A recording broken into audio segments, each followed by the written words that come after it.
What's up YouTube, this is GalacticGod, and I'm coming at you now with the deck profile of the Constellar deck that was used in my most recent duel video series.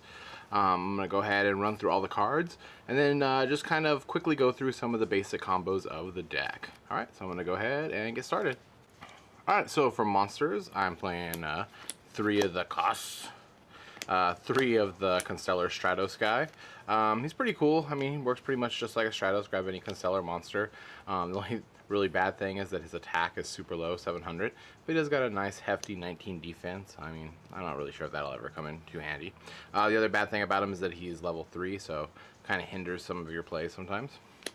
And we're playing 3 of the Sombre. This guy really makes Constellars very usable, allows you to recycle very well. Definitely a great addition to the deck.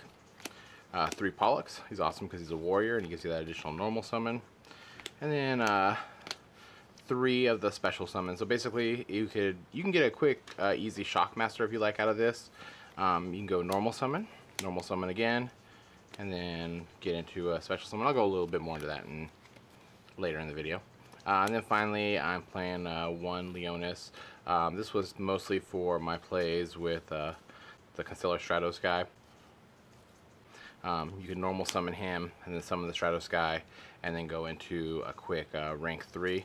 Also, if you summon him and then brought out your Kaus, you can make him level 4 and then go into a good rank 4 like Constellar Omega or whatever the case may be. But I'm pretty sure I'm going to take him out. I was just trying him out, and I don't know, I didn't really care for him too much. Whenever I draw him most of the time, he wasn't really helping.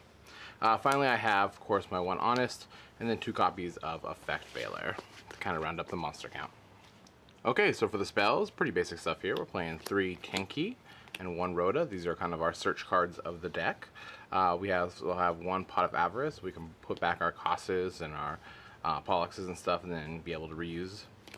From there, we got 2 MSCs, Heavy Storm, Monster Reborn, and Dark Hold to kind of round up our spell count. Okay, so for traps, we're playing 2 copies of Fiendish Chain. This card is great with Pleiades' effect. Just keep bouncing it back up after you've used it, so your opponent can go and try and make some kind of play.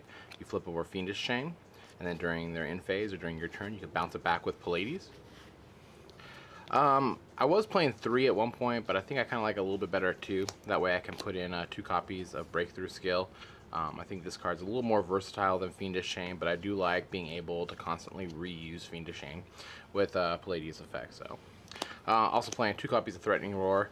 I really think this card's important in this format. You need some way to stop people's OTKs, and I think Threatening Roar works really good in this deck. From there, I'm still playing 2 copies of Bottomless, Warning, Mirror Force, and then a D-Prison to kind of round up my trap count. Okay, so for Exceeds, I have 1 rank 3, just number 17. I may or may not take this out, especially if I lose the Leonis.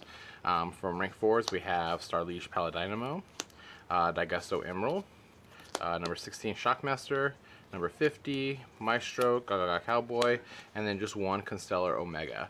Maybe in a different format, I would be definitely playing more than 1 Omega, but more times than not, I just go into Pleiades. I don't even need Omega, and I just start bouncing stuff because a lot of people are not playing too much back row, or really just depends on the deck that you're playing against. But a lot of times I feel like I just don't need Omega. I don't need Omega, and I just go into Pleiades every time. From there, for rank 5s, I've got 1 Tiras and 1 Volcasaurus, and then we have our 3 copies of Pleiades itself. Definitely the heart and soul of the deck in my opinion. Your go-to card for your win condition. I'm playing just 1 M7 right now. I was playing it at 2, but I think I only ever make it once per duel, maybe. So that's why I just decided I only need 1. Plus, I like having the option of going into Gaia Dragon instead. Plus, Gaia Dragon, if I have another rank 5 like Volcasaurus or Tiras, I can still go over it with that as well. And that's kind of what I have so far for my Exceed lineup. Alright, so of course the most basic combo of the deck is to keep getting Pleiades out. The easiest way is just to normal summon out a Pollux and then normal summon out your Constellar Kaus, or you could normal summon and then special summon them out with this guy.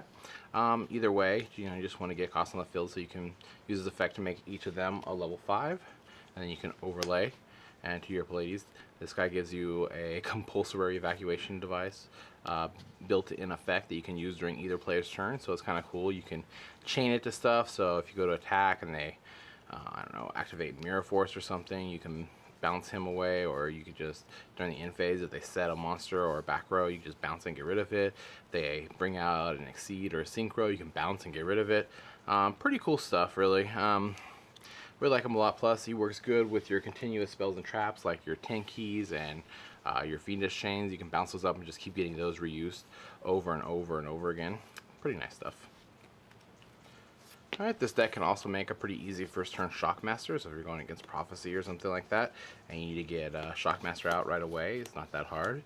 Just normal summon Pollux. This allows you to get another normal summon. You can then normal summon him out.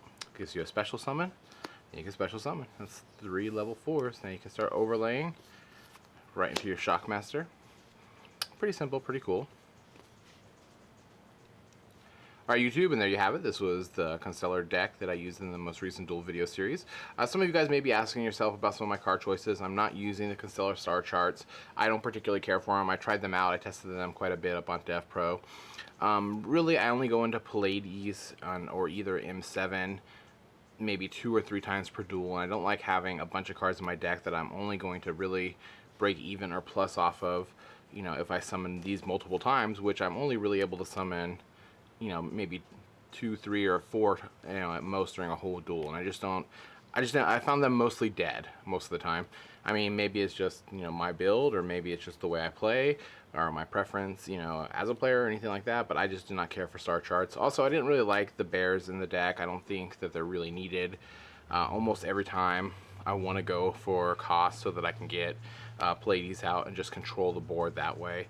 I don't really feel like I need to control it with bear. I think it's almost counterproductive in the deck. I know a lot of people will disagree with me on that, but for me personally, I didn't really feel the need for bear to be in there, and I felt like, you know, whenever I drew it or something, it was not what I wanted to see. I always wanted to see a Constellar card that would either allow me to get another summon out or, you know, cost himself, and I just don't think that bears were, you know, productive in the deck, or at least in my design of the deck. Anyhow, in the comment section below, remember to let me know what you think of my build, and I guess that's it for now. This is GalacticGod, out.